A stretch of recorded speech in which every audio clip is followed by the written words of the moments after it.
नई तस्वीरें आई हैं। हाँ, दरअकीकत तो मुझे तुम्हारा शुक्रिया अदा करना चाहिए कि तुमने उस लड़की का असली चेहरा दिखाया। मैं जानती हूँ तुम्हारा फरहाद के साथ अफेयर है, बल्कि मुझे लगता है तुम्हारे बच्चे का बाप भी वही है। क्या पागल हो गई हैं?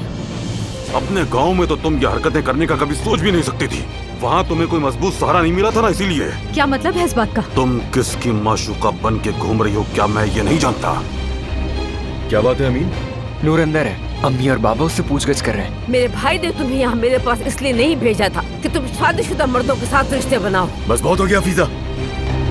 अली साहब हमारी बर्दाश्त से बाहर हो चुके हैं। हम अपने घर में ये बेगैरती नहीं देख सकते। पहले अली तुम्हारा राज जान लेगा और फिर अलीना अली का राज। हाँ, आप हमारे मालिक हैं और आपकी बीवी हमारी मालकिन है, गौर करें।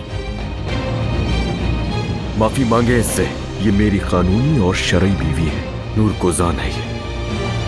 जिसने अलीना को धोखा दिया है वो शख्स अली है। इसका इलाज कैसे करूं मैं? ये मोहब्बत बदुआ बन गई